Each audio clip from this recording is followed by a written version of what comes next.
theme of this is what new technologies for the public sector. We have a very experienced panel here.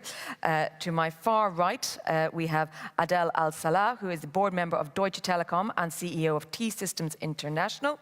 We have Pastora Valero, Vice President of Government Affairs for Europe, Middle East and Africa and Russia from Cisco. And we have Kaili, member of the European Parliament, who takes a special interest in all things blockchain.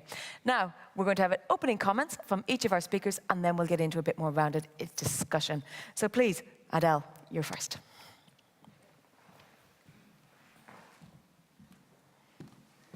Good afternoon. I think good morning. I'm not sure if it's morning or good afternoon. Good to be here. Congratulations for this fantastic event. This is my first event. I attended a portion of the morning session. It was very, very interesting. So thank you for having us. Well, I represent Deutsche Telekom as one of the board members, also lead the T-Systems business. And I will touch very quickly on some of the technology trends that I feel are very relevant for the public sector. Hopefully nothing here is going to be revolutionary, right? Because a lot of the technology trends you've been talking about, we see as well. But I have a few questions as I go through the presentation and how we actually make them available and adopt them in a public sector setting. But first, a little advertisement. I think many of you know T-Systems, but if you don't, we are a subsidiary of Deutsche Telekom Group. T is our brand, as it is across the Deutsche Telekom Group. We're about a 7 billion euro business. We're based in Germany as our headquarters and operate predominantly in Europe, although have good capabilities outside of Europe as well. We have core data centers across the world. We have large delivery centers, mainly based in Europe, between Germany, Slovakia, and Hungary, but also building capabilities outside of that as well. And we serve the very large international global clients. So all of the DAX 30, 100 of the Fortune 500 clients across the world. And our differentiation in the marketplace is, of course, the network as our core capability, complemented with the IT and digital solutions on top of that. So that's a quick advertisement, hopefully not too boring. Let's talk about what's happening around us, right? And I first of all, I saw Mark Benoff using the slide, and I really liked it. There are many variations of the slide that basically says we are in this fourth generation, if you will, of industrialization. And you know all of the past waves of technology changes and industrial revolutions. But we think, and I think in everyone, we think that the one we're in today is different and the most impactful. And why is that? So first of all, if you think about some of the prior industrial events, like invention of electricity, electrification across the world, it took us 100 years to get electricity to about 85 to 90% of population in the world, 100 years. And we still have 10% plus minus of world population without access to electricity. Now, if you think about where we are today with, for example, mobile devices, if you do a pure count of number of mobile devices, whether it's smartphones or traditional phones, you'll know that the number of devices in the world already exceeds by a magnitude of 2 to 3 number of people in the world. It took the smartphone 10 years to replace the existing phone without internet capabilities or data capabilities. The difference between the prior industrial revolutions and phases and today is the fact that a lot of things are going to be connected. There's enormous amount of data being generated from these connected devices. Some of them are smart, some of them are just pure sensors. All that data is allowing us to really rethink how we run businesses. It allows us to really rethink business models.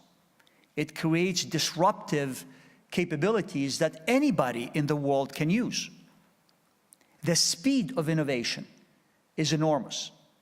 And yeah, Moore's law still applies in technology evolutions. You wonder if we're really ever going to run out. But if you look at the speed of introducing new technologies, cloud as an example. I mean, 10 years ago, we hardly talked about cloud. blockchain, artificial intelligence. It is massively accelerating, and the adoption of these technologies with the young people in the world is much faster than it ever was in prior industrial revolutions and whatever technologies we were talking about then. So that will continue. So what does that mean in terms of new things and how do you adopt them? The biggest question we get asked by our customers, and public sector is not different. How do I take advantage of these technologies? Should I be fast and agile and be the first user and do a lot of proof of concepts and move to production very, very quickly? Or should I be cautious and in control and maybe let somebody else try it? And then I come in and experiment after we have many data points.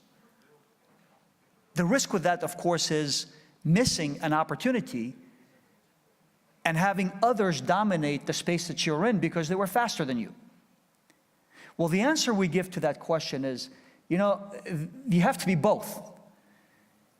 You can't think just about either being agile or being in control.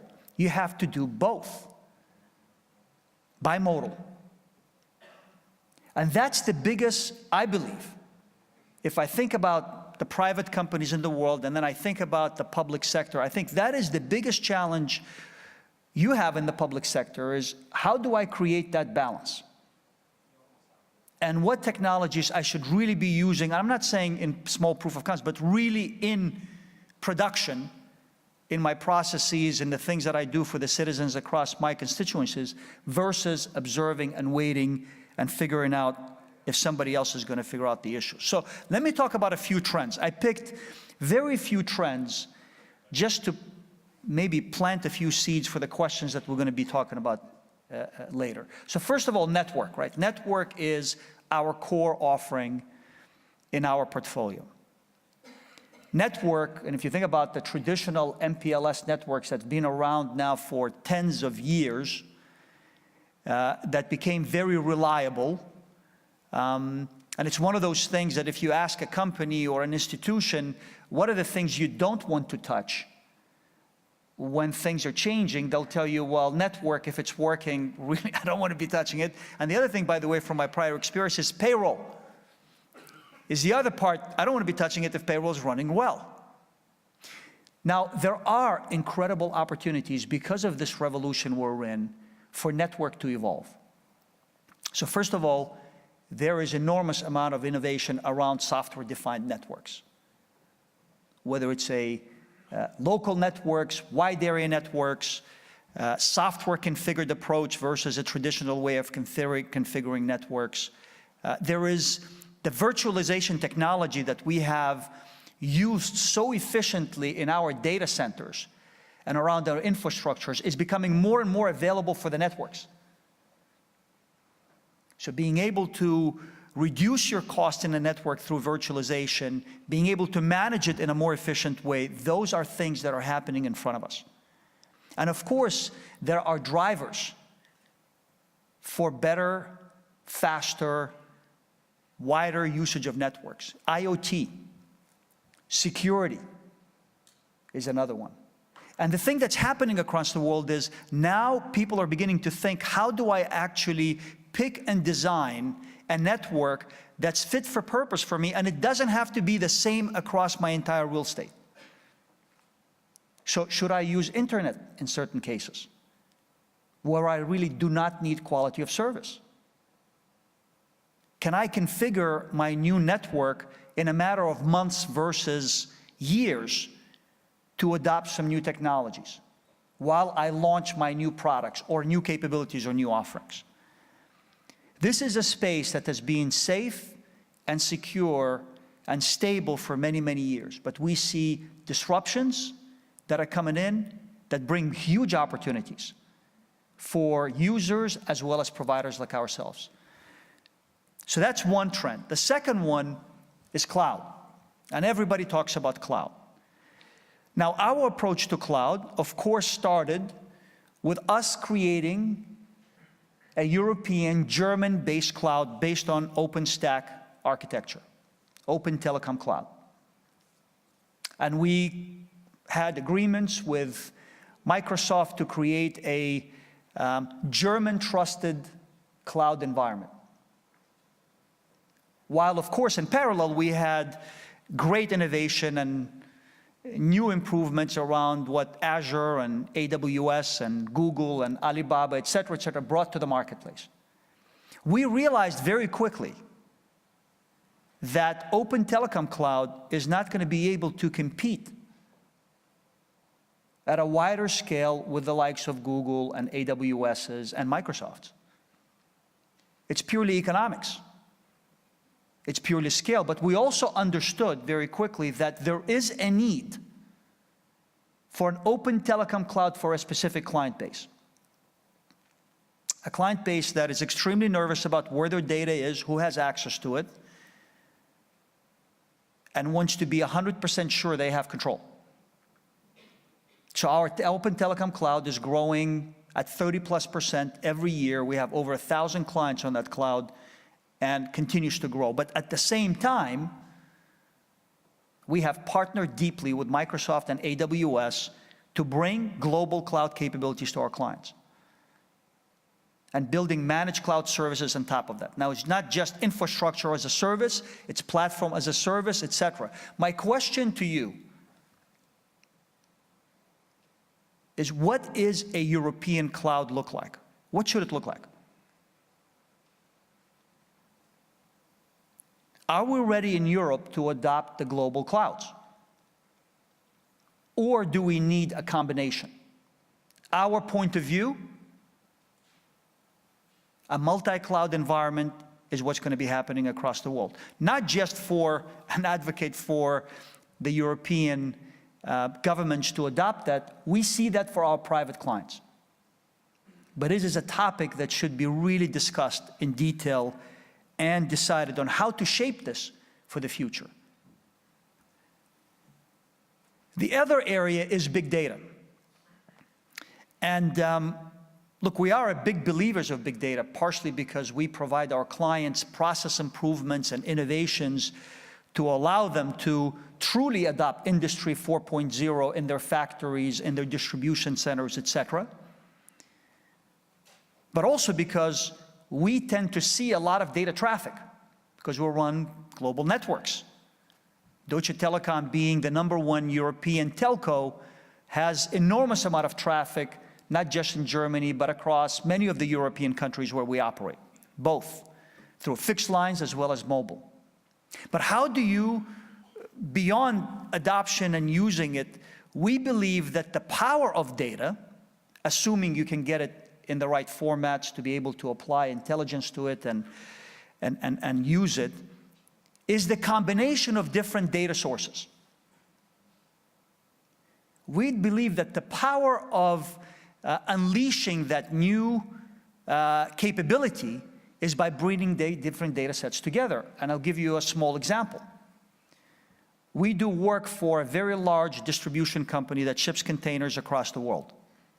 And we track those containers and give them forecasts of when these containers arrive to different ports.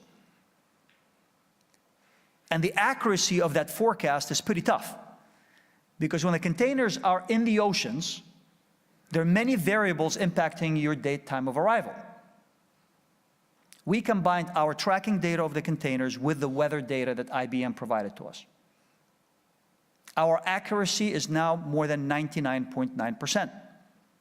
It's the combination of data that is powerful.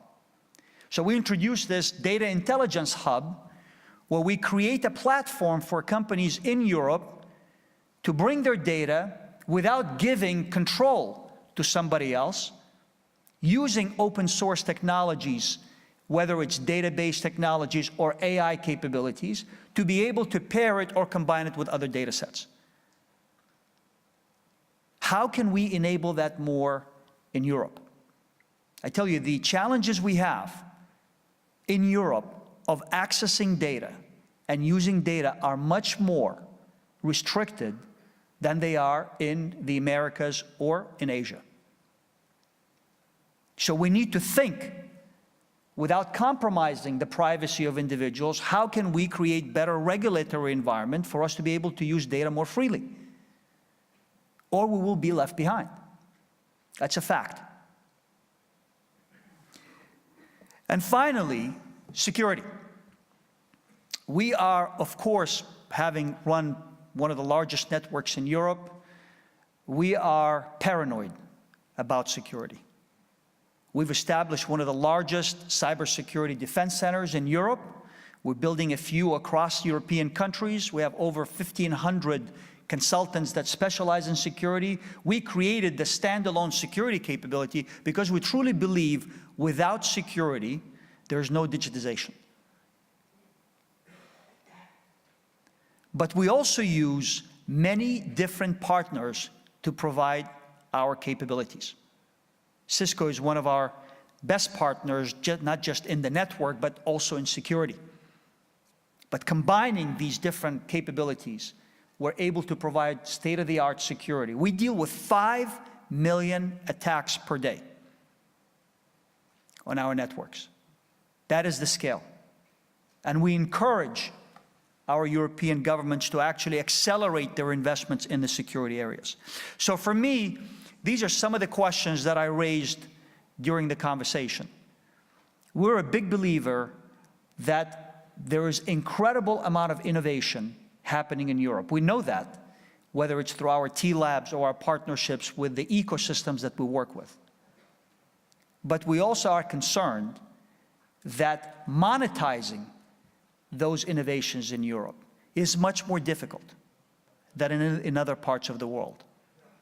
Part of it is regulation, part of it is adoption, part of it is the investment of the government into these companies to make sure that they continue to scale. Thank you.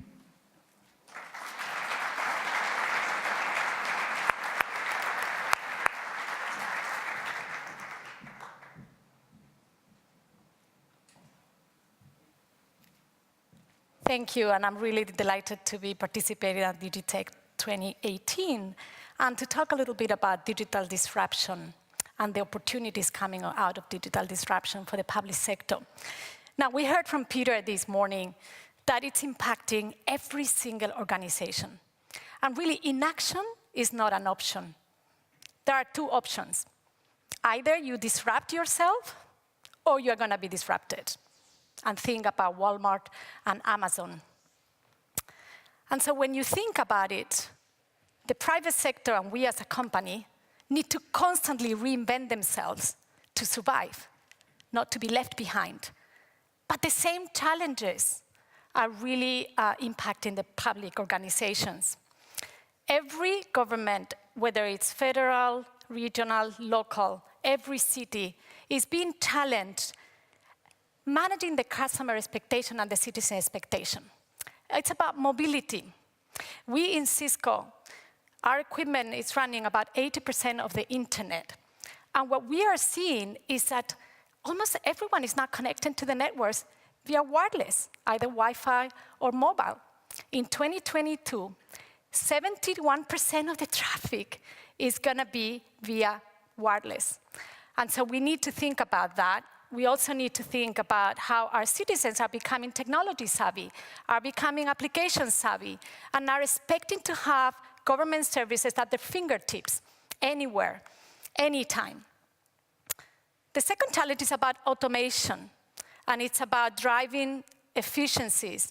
It's about simplifying, and it's also about how do you create outcomes, because at the end of the day, it's not about the technology, it's about the outcomes. And how do you unlock the power of data, as Adel was saying?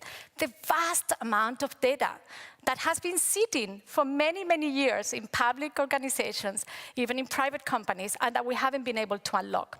And finally, it's about security. Your citizens, your customers, your employees need to trust that you are really securing and protecting their data. So we know about this, and we have been transforming the public sector for many years. You have been transforming your organizations for many years. I think what's different today, as Adel pointed out, is the scale, is the velocity of the change. The hyperconnectivity, we're going to have by 2022, 28 billion of connected devices. Almost 1 million devices connected to the network every hour. That's just amazing. The complexity, Because, this multi-cloud environment, we all thought that everything was going to go to the public cloud. Well, guess what? We're seeing a multi-cloud world where some of the data is going to stay on-premise, some of the data is going to go to the private cloud, some of the data is going to go to the public cloud.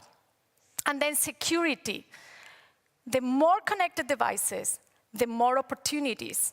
But the more we rely on technology, the more of these devices are on essential infrastructure. When there is something that goes wrong, the bigger impact. So there is an expanded cyber attack surface. Just to give you a little flavor, we in Cisco, we block 19.7 billion threats per day. 19.7 billion threats per day. That's just incredible if you think about it. If you think about the total global population, that's about three threats per person. Now, I don't want to scare you. I think we are all in the same goal here, to make our societies, our economies, our networks more secured.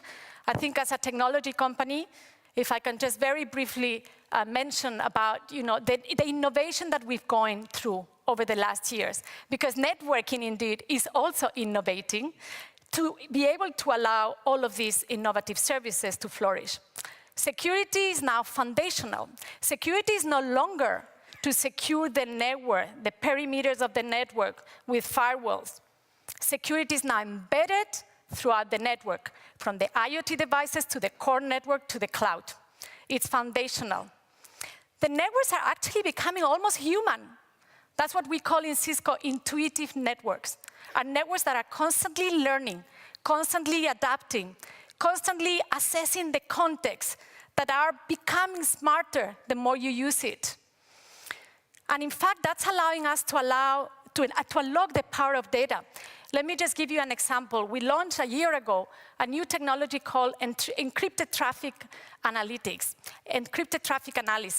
And that ETA, what is allowing us is using artificial intelligence to see the malicious patterns and be able to block threats with encrypted traffic. So we don't need to decrypt the traffic to be able to block threats.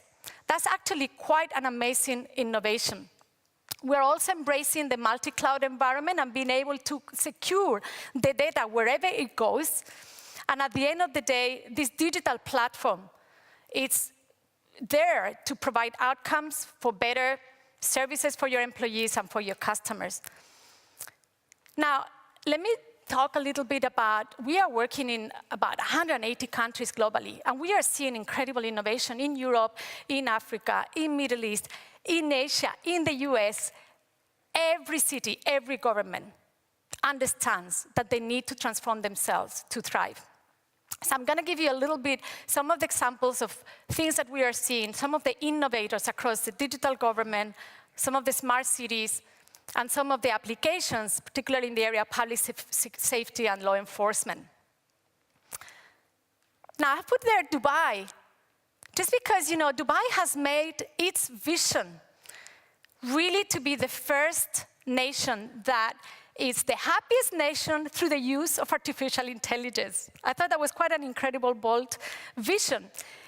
And they are already giving themselves goals. By 2021, they want to be paperless using artificial intelligence and blockchain.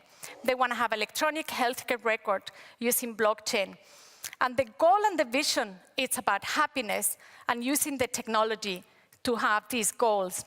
Now, we have many countries, many governments in Europe. I've just picked Slovenia because it's a country that is getting not only the open access to their data. I think they're ranking 7th in the digit in terms of the open access, but they're also getting this multi-cloud strategy implemented. And they have also this vision about a green reference country in digital Europe.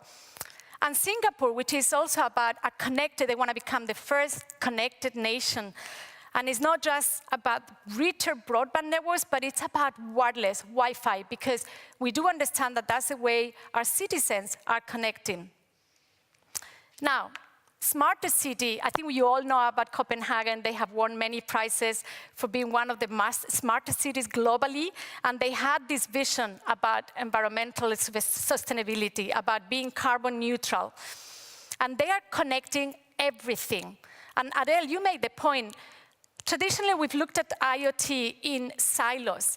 You connect waste, and then you make more efficient management of the waste, knowing when the bins are going to be full, and then sending the trucks at that point in time. But now it's about connecting everything in the city and making correlations. Now, one of the projects that we've been involved at Cisco that we're really very excited about, it's a demonstrator in the city of Manchester. And there are a number of reasons why we're excited about it. It's called CityVer, and it's just being completed after 2 years.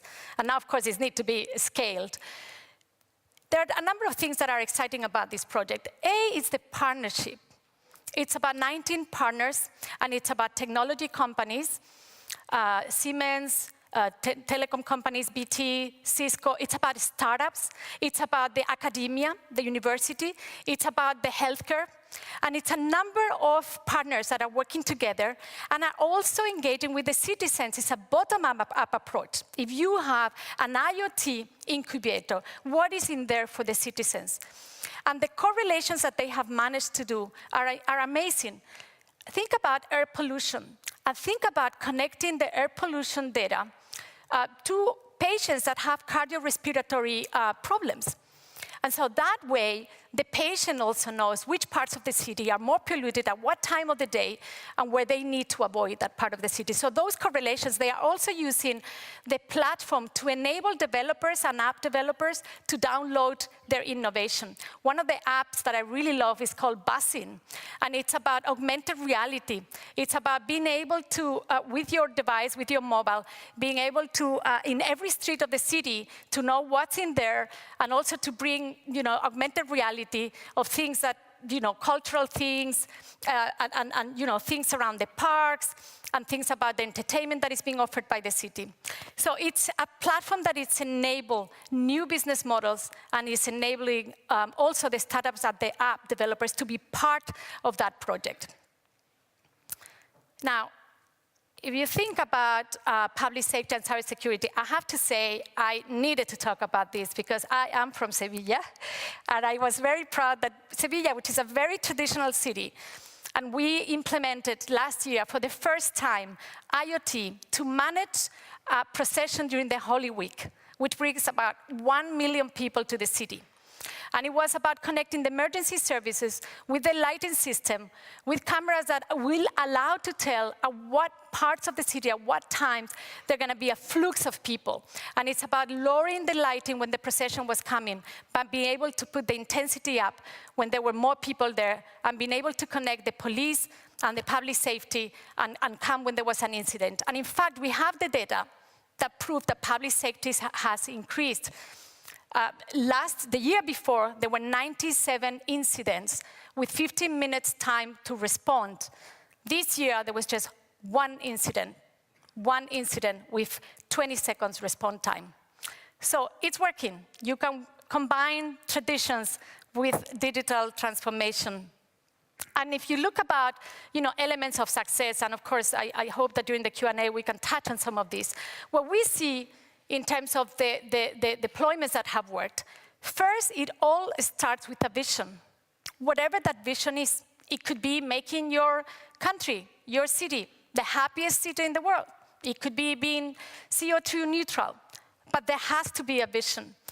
Regulation, I cannot stress how much regulation is going to be underpinning everything that we're going to be able to do with data. And we need to think about that. We need to think about, smart regulation, open standards. Of course, we need to secure the data. We need to have trust. But the data also needs to be unlocked. And it's not the same data of the color of your shoes, that sensitive data around your healthcare records. So we need to have also that proportionality.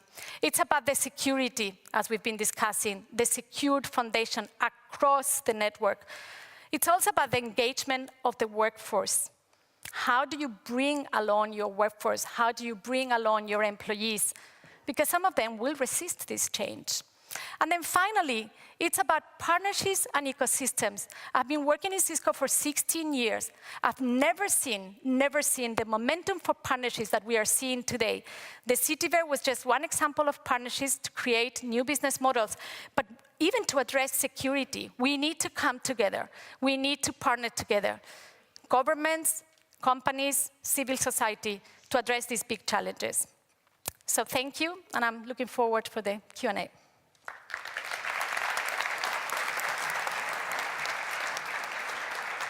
Okay.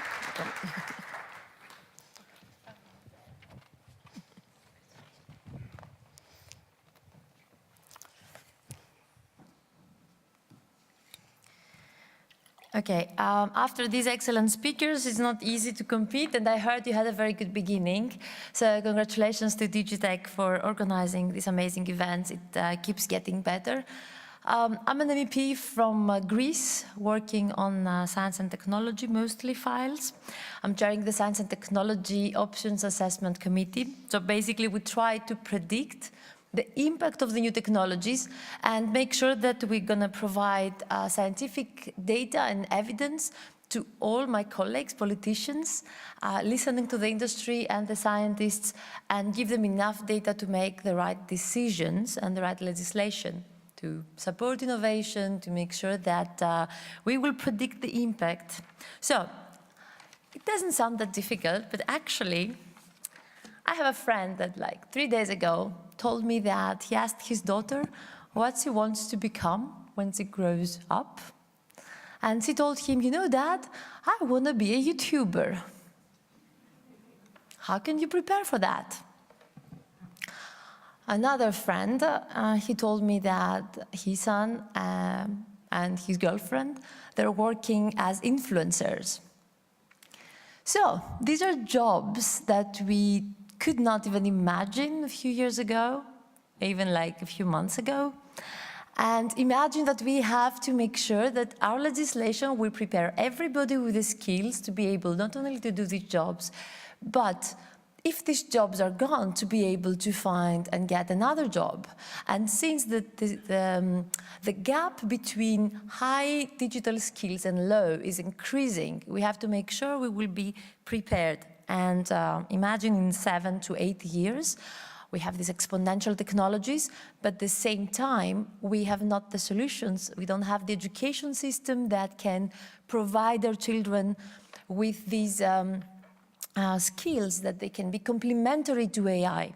So we try to move very fast. And the positive thing is that we work with the European Commission very well into understanding and trying to lead globally in artificial intelligence and blockchain.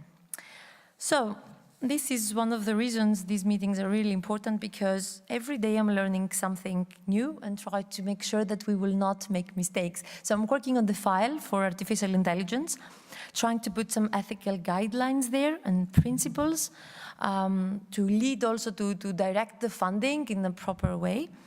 And of course, at the same time, we need to prepare to re-establish trust with the citizens and the public sector, since after the crisis, I'm Greek, we completely lost trust and respect to the system.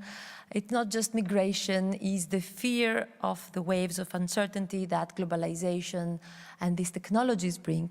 And I wouldn't even say intelligence, artificial intelligence, I would say automation, I would say peer-to-peer sharing of data, I would say basically that pattern learning can help machines now do a lot of jobs, and citizens don't feel they are prepared. And politicians have not even they don't even understand these technologies. So yesterday, a big newspaper in Greece, they wrote an article about me and blockchain. I thought it would be amazing because we just released 700 million of funding for interesting projects that you have, ideas to help cross-border transactions or communication. Instead, it was saying that this is a technology made by the World Bank, and in a conspiracy theory with all the banks, we try to control the world and basically destroy the public sector, remove the public sector from everything. No intermediaries, nobody's needed, everything will be taken over by a central authority, that's the World Bank. Exactly the opposite of what a technology of decentralization is trying to achieve. So what we're trying to achieve with blockchain is to be able to have certificates online. And instead of me trying to send all my certificates, go back to Greece, take them, bring them to Belgium, make a way, find a way to certify them, and they have to check that they're actually real and they're not fake.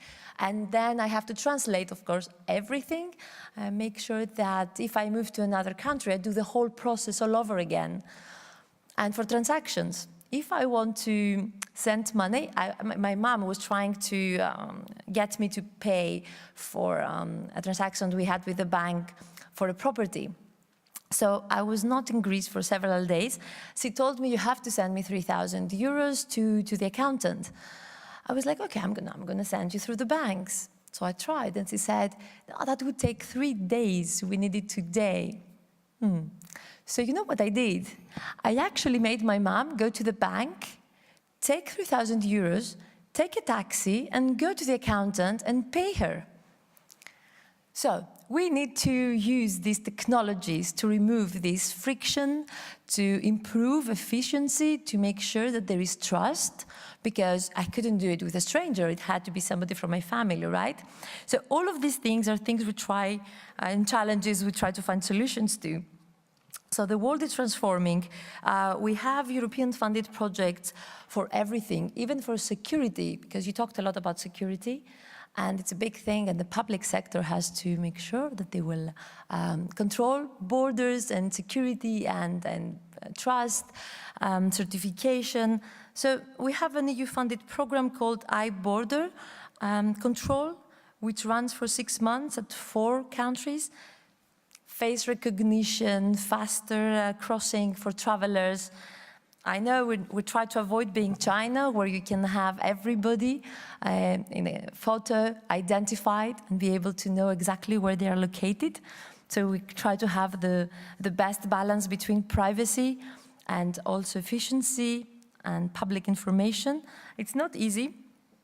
And at the same time, we have to make sure that this automation will not lead us to extreme loss of jobs. So while we're trying to do that and try to figure out what are the solutions, we see that these technologies, they develop, and at the same time we have the technologies that can secure AI, for example, develops, like blockchain. I will give you another example. So I couldn't play the video here, but I will describe it a bit. So the University of Washington, they prepared a video of Barack Obama, the former president of the United States, saying some crazy things that, like, you would say, okay, is he joking? Is he like, what is he saying? This is not Obama.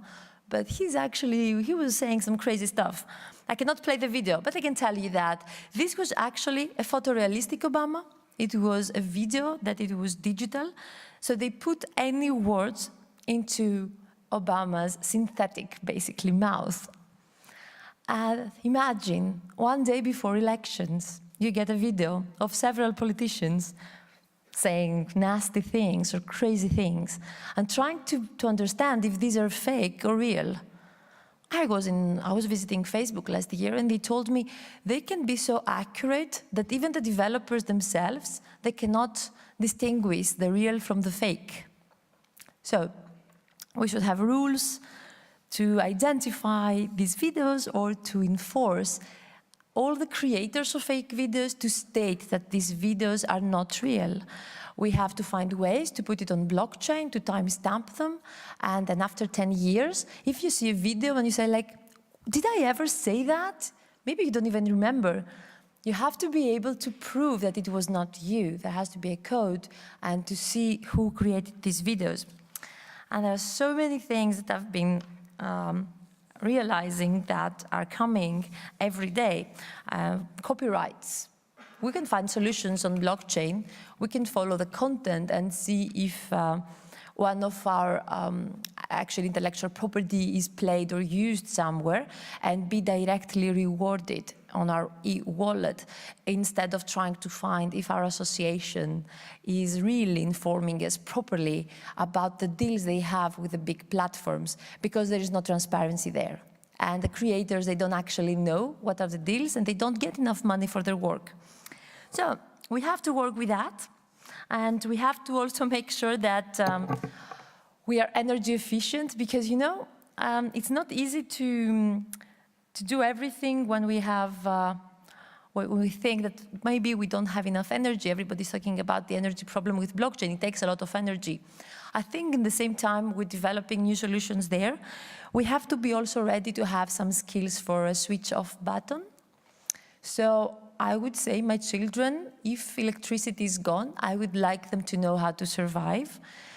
There was a couple of friends, professors of universities. They were in United States. I think it was like 7 years ago.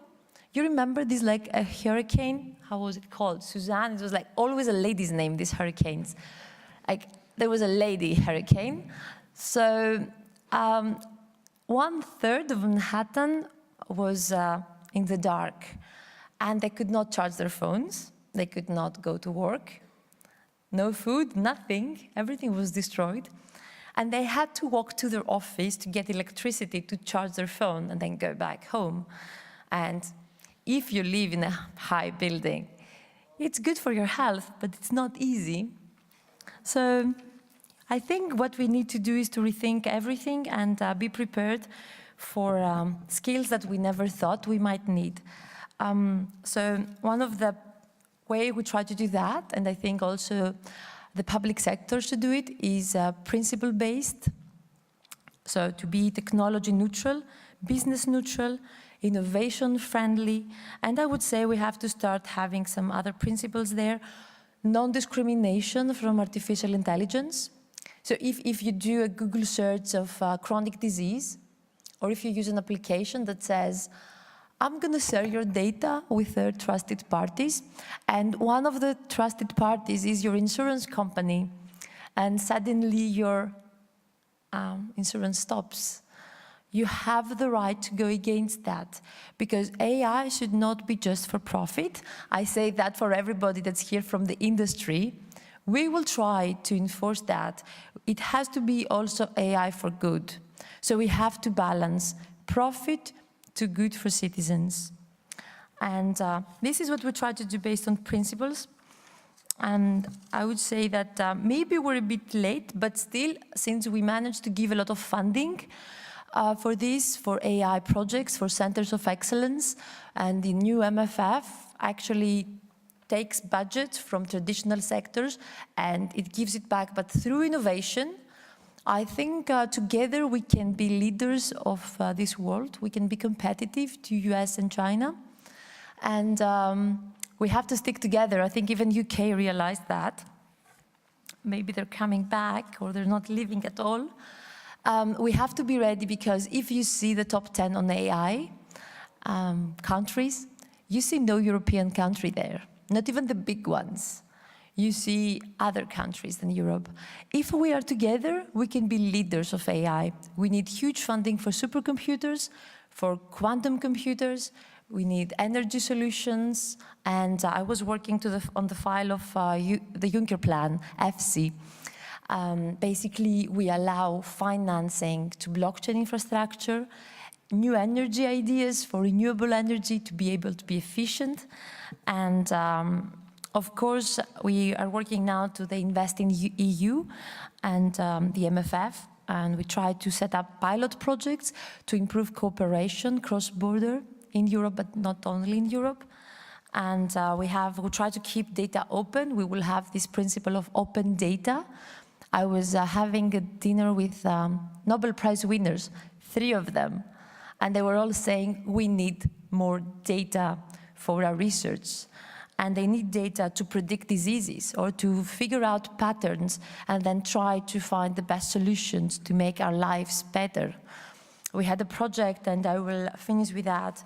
We had a project in UK where we brought designers in hospitals, in UK hospitals, to make the life of the patients better. And I'm an architect, actually. So the first thing I would think would be to improve, the environment, right? To design better, I don't know, facilities, or better, nicer colors. So instead, they saw children that they had lung diseases, and they had to blow in this steel whistle to provide data and to follow, their treatment. Instead, they changed this steel whistle into a nice whistle connected to a video game. And this video game, it was so fun that children would play all the time, and they would provide more and more data, and the treatment could be improved all the time. And in the end, they measured the results. They had 30% less death rate. It decreased. So this is the AI we want, and I think in the public sector we can make sure that we will create a trustworthy environment for our citizens. We will not allow discrimination. We will improve cross-border transactions and many things that will make our lives better without replacing humans, just complementing them. Thank you.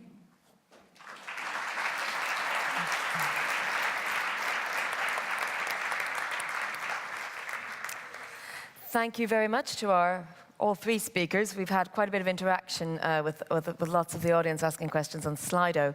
So I'm going to try and group some of those questions together because a theme started to emerge of clustering around certain issues.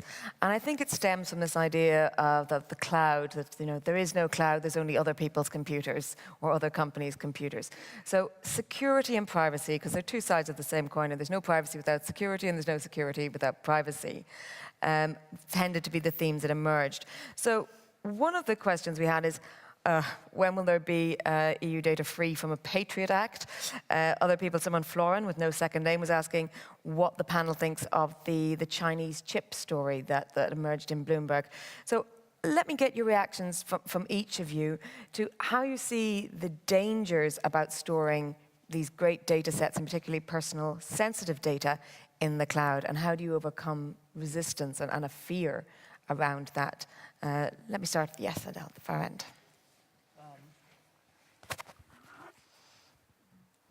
This is on? Yep. Look, the fear of hacking and inappropriate access to data is always going to be there. And I believe that security initiatives, the technologies that we're building, the embedding of security in the network, in the devices, in the applications, educating the users are all going to help. But the risk will always be there. There will never be, this is my point of view, right, rather than Deutsche Telekom or T-Systems, a completely 100% lockdown secure system. It's not possible today. I mean, blockchain was the big promise, right? We have examples already in compromise in blockchain, right? Around the implementation of technology and applications. So I believe what we need right frameworks, and we need to do everything that we know how to do today to secure the data. And it shouldn't be the fact that it's public cloud a reason not to share the data. I think we will learn. And maybe I am a little bit more optimistic. I think it's an evolutionary process. We're learning every day. We're enhancing our security every day as we learn through failures, as we learn through new attempts on accessing inappropriate information by people who are not supposed to. So the courage should be there to put it in the cloud, but all of the diligence needs to be done as well to secure the data, and you learn. And things will get exposed, you learn and you improve and you close those areas, and so on. Yep. I think I can, yeah. You've got him. So a couple of comments. In terms of the customer expectation, I think you do still have many customers in the public sector that actually don't want their data to leave even their premises, right? And we just need to live in that world where some data is going to stay on premise, some data is going to stay on a private cloud, some data is going to go to the public cloud, and it depends also on the sensitivity of the data. And yet, as companies, we need to constantly innovate to give the assurance that wherever you have the data, your data is going to be protected and secured, but there is also always going to be the customer expectation. And it's a journey. And so we as a company, I mean, we don't own the data, we don't monetize the data, we just provide the secured platform. And so we work with customers that only want the data on premise, and we work with customers that want a multi-cloud world. in terms of what to do, I think every actor has a responsibility. I mean, technology companies and service providers, we have the responsibility to keep innovating around security. I mean, as I said, today is not an afterthought. It's baked in, end to end. And there will be new innovations coming. I think the governments also have a responsibility about what is the access that you have to the data. Because there is also, you know, is it too wide? I mean, how is the data protected? When do you access the data? And the governments need to collaborate with each other as well. Whether it's the US with Europe, there has to be more collaboration. And then it's also about what do you do when you find a vulnerability? When do you notify the vulnerability? So there are a lot of things that, you know, and that's why I mentioned the partnerships, which I think it's really encouraging. I don't know if you heard about the Paris Call for Trust in the cybersecurity space that was launched last week in Paris by President Macron. More than 370 signatories, more than 50 countries, more than 200 companies, civil society, and it's all about creating a roadmap and principles for cybersecurity and addressing the roles and responsibilities. So it's a journey, we're not yet there, but I think it's absolutely top of mind. Eva, same question to you. I mean, most of these concerns that were expressed just in our very unscientific poll on Slido seem to center around fear of other governments getting access to data rather than those so-called malicious actors, which I think everyone knows you just have to fight on a day-by-day basis. Is this working? Yeah. Yes, perfect. So I would worry if anything is online, because I agree you're never safe. We had an event a couple of years ago with a speaker that was Kaspersky, the lady that they invented, you know, the antivirus program, security program. And the moment she started her speech, she said, you want to know how you can be safe online? You cannot. And she's selling software for security, and she said that. So she said, and anything that's there, you can never know where it comes, where it stops, if it's ever deleted.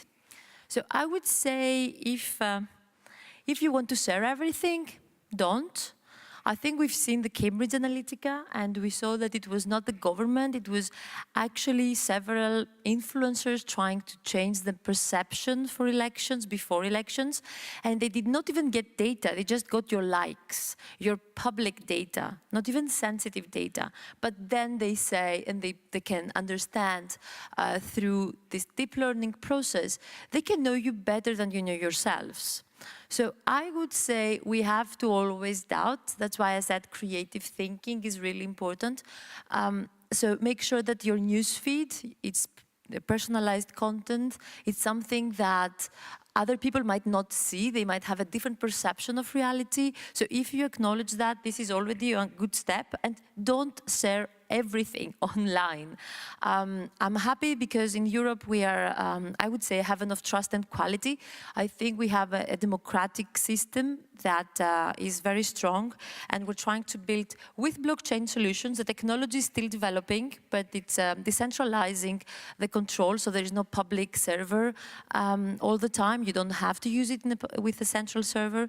So this means you have security because people have a copy of transactions in a cryptographic way.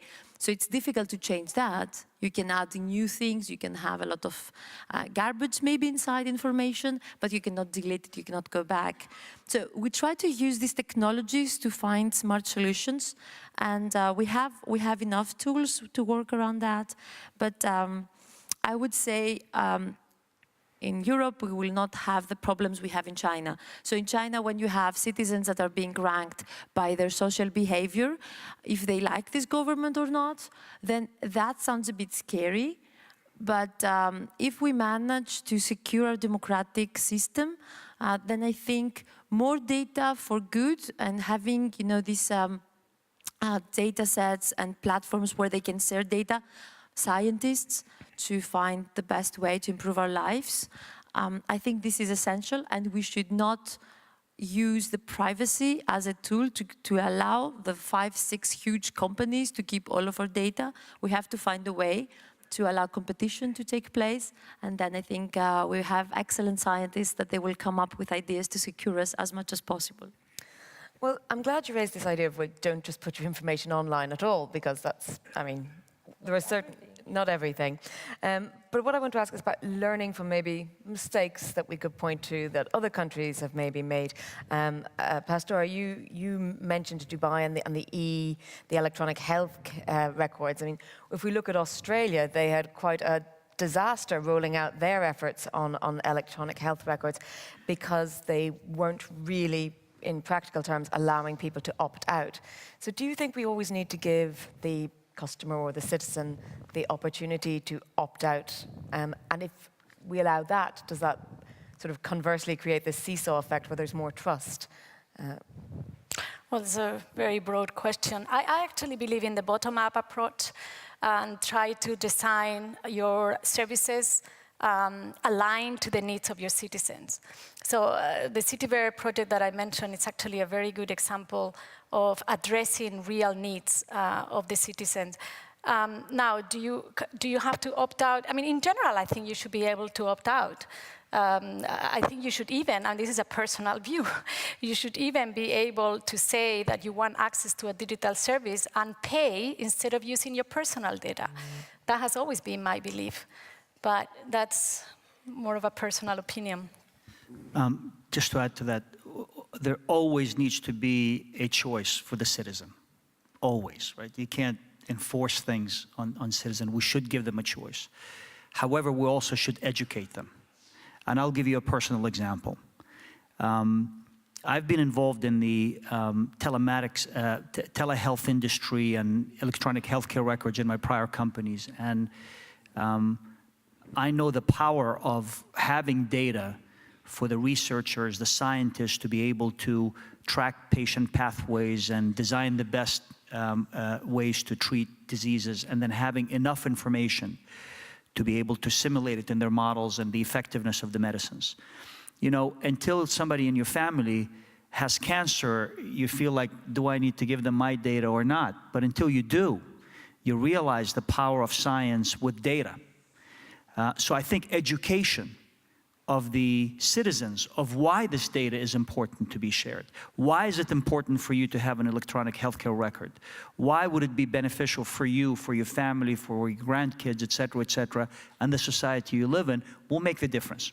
It's more effort, it takes more time, but I don't think we should force everybody to do something. Give them a choice, but educate them.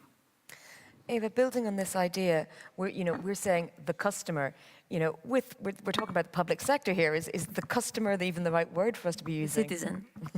Yeah, right. I would say that since my committee is called the Science and Technology Options Assessment, we try to give options to politicians. The same thing we have to do for citizens. We have to give them options, but the options, they have to be explainable in a way they understand it. So their silence cannot be taken as consent. They have to understand it, so we have to make sure that the message of what we do with their data, it's in a grandma-friendly approach, that everybody, even people that they don't have digital skills, they actually understand how you use their data. And then they have a choice, and they can have a choice to stay away and not give their data. So one thing that can motivate them to give it, but also understand and control it, is actually to reward them for this data. So we're exploring solutions like applications for health data, the ones that you mentioned, that somebody can give you access to his data for a specific time, but he knows who is using his data. They know for how long. They can be paid or not paid for this data, but actually there is responsibility for that. And that's why we worked on GDPR. GDPR is principle-based, and it says, whoever uses my data or data, we have to know who is the controller. He has the responsibility for that. And if he's making huge profit on that, then he has to pay the share for this data use. And the same time, I say we have to educate people of that, and just saying okay to everything is not good. You have to start reading a bit what's there, because we make sure that they write everything. We have to improve the message. Even politicians, we have a European campaign that we try to make it easy for citizens to understand what Europe has done for them. And we have to find the words that make sense and not to be lost, in too much information, because this is one of our problems, too much information. Okay, the other cluster of areas that I saw questions or comments coming up on was regarding the environment. So I'm sort of jumping about a bit here. But there were questions about the massive use of energy in these big data centers and also for blockchain. And you know, one of those questions was from Ignacio Del Campo saying, you know, how do we mitigate this big footprint on the environment? Does anyone have any solutions to that? Well, I think ICT is part of the solution, in a way, if you think about it. And yes, I think as technology companies, of course, we are very focused on reducing the energy consumptions of all of our products, and we have code of conduct, and the Commission also has policies around that. But then if you think about all of the examples in smart cities, for example, or Copenhagen, right? It's about how do you use the technology to have a better waste management so that there are less trucks that are going to collect the waste. So that's already reducing the CO2. Smart parking as well. How do you make sure that you don't spend hours and hours looking for parking? So I think teleworking, I mean, frankly, I use telepresence, video conferencing all the time. We have all of our global meetings using telepresence. I have people based in Dubai, in South Africa, in Russia, and we don't travel to meet. In the past, 10 years ago, we did travel to meet. We don't do any internal meeting in person as a team, only once a year. And we use telepresence and video conference for that. So that is also already reducing CO2. So yes, of course, we need to reduce the energy consumptions of our own products, but I think the use of technology is actually part of the solution for a more environmental friendly environment. Okay. Another question that was, I thought, a very good one was, can you predict, you know, we talked about new technologies emerging, maybe you could expand on which ones you think are most hopeful, for example, quantum computing and so on. But what existing technologies might we see fade away and be removed? Adel? C++, maybe, just object-oriented language. Look, I think there are a lot of traditional computing platforms that are, you know, going away, being replaced with new environments and new ways of doing things. I see the applications, if you look at the applications landscape and how they're developed and the tools that are used to develop them, those are evolving extremely, extremely fast. So I see that there is a constant churn in the technology. As a matter of fact, there's a lot of technologies that are dying too fast right now. You know, they come in, the life cycle is a few years, where in the past it could have been 10 plus. And they're being replaced with smarter, faster, more efficient, more productive solutions. So I don't think it's right to think that there are technologies that persist and we keep using everything. We are moving very, very fast in adoption of the technologies and forgetting about the old ones that are just a few years old. Okay. I mean, if you think about networks, and you know this better, I mean, everything is going mobile, but you still need the fixed networks, right? So even the mobile networks, you still need fiber as closer to the user. And so if you think what's happening, I mean, most of the networks are now being from copper to fiber, and ADSL is fading away, and we're having GPON and point-to-point Ethernet-based technologies on fiber. Mobile networks, we're going from GSM to 2G to 3G to 4G to 5G.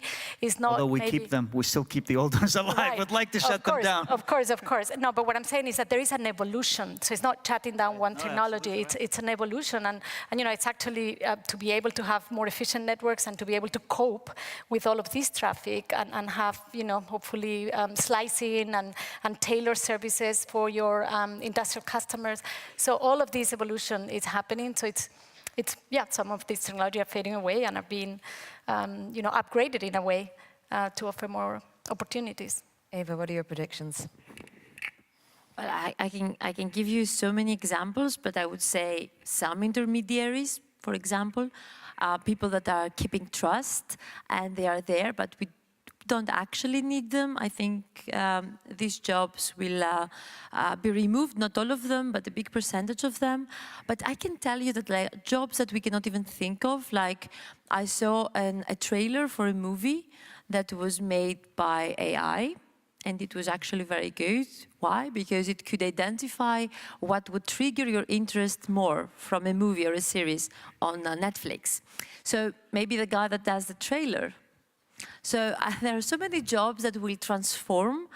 They will not be relevant, but there is already a demand of vacancies of around 500,000 jobs in Europe connected to artificial intelligence. So we need jobs with higher or different digital skills. So I think we have to learn how to learn. And when you remember when the ATMs came up, the bankers thought they would lose all their jobs. They didn't. So I think with new technologies, they just have to get different skills. Okay, we're drawing to an end, but I want to see if we any questions in the room. Maybe we could have some lights so I can see people if they put their hands up. Do we have anyone? Yes. Okay, now this is the bit of today's event that I've actually been dreading because I have to throw. Okay, who had their hand up? All right. Oh, okay. Question for rather Deutsche Telekom about those, or Cisco, about the threats. I was surprised, it's 18 billion threats a day. Can you give some examples of those threats? And consequent question, are human beings becoming bad and malicious? Why so many threats a day? Thank you. Okay.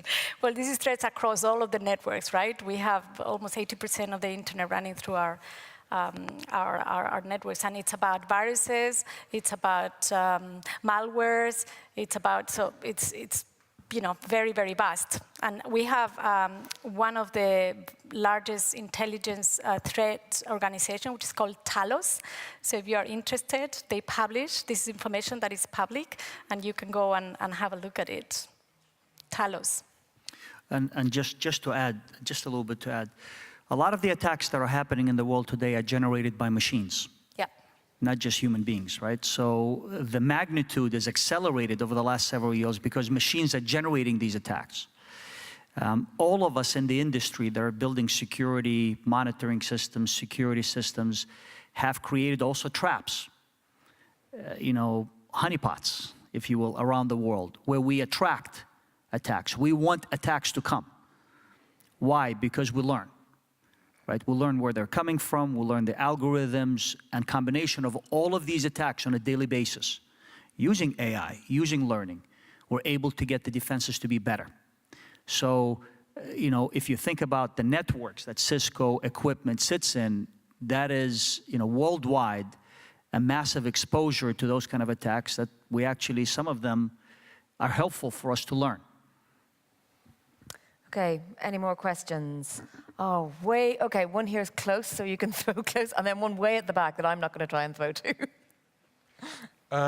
Question for the Parliament lady. Very good speech, I like what you said, but 2 comments about blockchain. I thought blockchain was quite transactionally slow. It takes quite a long time for each transaction. And I thought 70% of the miners or so are in China. So aren't we kind of putting our security in the wrong hands if we go that route? Thank you for this question. Well, it depends which blockchain. It still needs to scale. Scalability is one issue, interoperability too. But we give exactly this funding to create European blockchains, to solve specific problems. It doesn't solve everything, but I have already wallets that they do instant transactions, and for sure faster than 3 days of sending money with less fees than even 30% cross-border transactions in some countries. And for people that they cannot even have a bank account, it's really amazing to be able to have an online wallet to use and put some dollars there and be able to do these transactions and help to set up their businesses or receive payments there. So I think it can give us a lot of solutions. It will not solve everything. I know it's a hype that solves everything. It doesn't. And we also try to activate people to think how it can help us solve problems that we have in our society. So there are 5 million awards for 5 ideas that use blockchain for social good. So we try to figure it out already, yes. Thank you. So we don't want to be a solution in search of a problem, is essentially what you're saying. This is what politicians need. They need problems to exist. Okay. Yes, for the lady at the back, yeah. I'd like to address this question to Adel, please. You spoke about the need to be able to share different sources of data, and you gave a very clear example in terms of shipping containers, which was nice, benign data to use, which is basically the weather data and shipping routes, for example. But I see a major issue in terms of data quality, both because data as collected may be of poor quality and also because it can gather inherent biases when it comes particularly to data relating to humans. So I would like to know whether you as a company and your colleagues also on the stage have considered the ethical concerns of using poor quality data, or how we address the need to be ensured that bias doesn't get inbuilt in data, particularly for human-related data processing. Health issues are particularly important in this area, but there is also a move to getting more data processing in area of legal interest, for example. Yes, great question, great question. The example I use is indeed very benign and simple. I was using it just so you can visualize, right, what power you can get by combining very simple data sets. We're absolutely in tune of figuring out how do you get the quality of data needed to be able to enable the type of benefits that we talked about.